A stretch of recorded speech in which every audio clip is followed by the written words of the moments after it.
Hey guys, and welcome back to another one. Now today we are going to take a look at the Lenovo G66 Android TV box.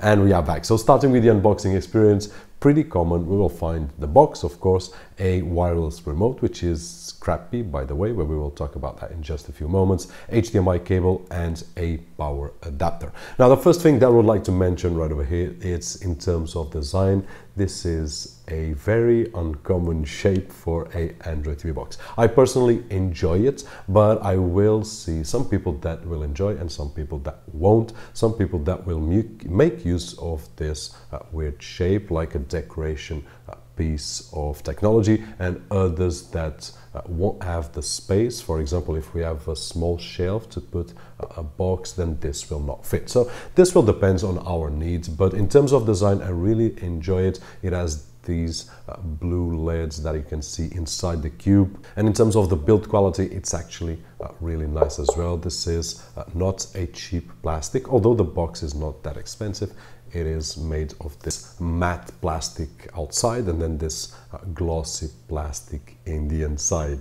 Now, in terms of specifications, it's using the Rockchip 3288, and this is one of the things that I don't understand at this moment, because this is quite an old sock. We are talking about 2 years at least, which is old for this kind of technology. Now, it also has 2 GB of RAM and 16 GB of flash storage, and running Android 5.1.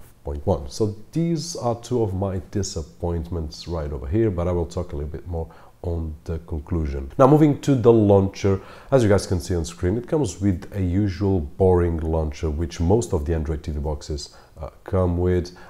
Fortunately, we can just change it, and I'll give you an example of what I usually use. Just a clean launcher with the main apps that I use on the main screen, and that's about it. Now, moving to the remote control, they have included a wireless remote, but it's just like an infrared remote with a little bit of better performance. It lacks one of the main features that we need on this kind of device, which is the Air Mouse function. So regardless of having a wireless remote, my suggestion is you will have to get another wireless remote with Air Mouse function to get a better experience, like you would on any Android TV box without the Air Mouse capability. Now, when we look at the ports, we will find a Ethernet connection, HDMI output, one single USB, and a power input jack. Now, one single USB might not be enough if we want to plug in more than one USB plug. So my suggestion here is that if you get this box, probably you will have to think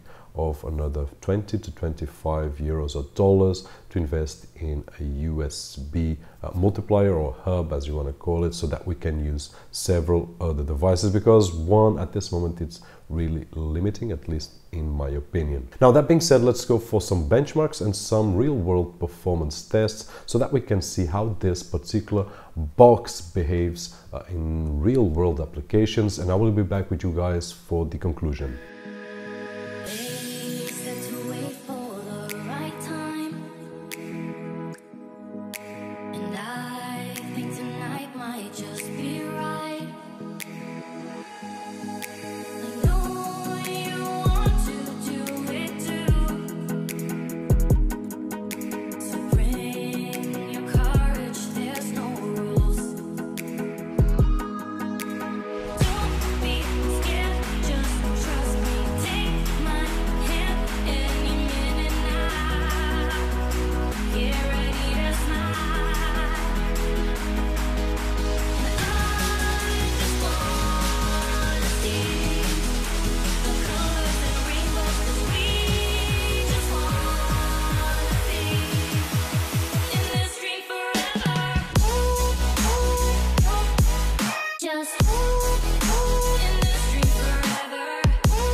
So as you guys had the chance to see, this box did actually perform quite well. It did pass most of my tests. The most serious issues that I found were on YouTube mobile app. Sometimes we had some frame dropping. It was occasional, but nonetheless it is a bit annoying. And then also on AIRPLAY, it was not 100% smooth, and those were the biggest issues that I found. And that is it. So what we have here is a really well looking Android TV box that could be better in terms of hardware and in terms of software, and especially coming from a well-established brand like Lenovo.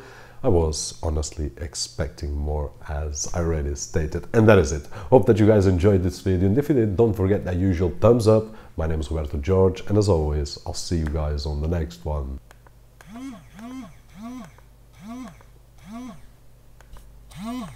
Huh?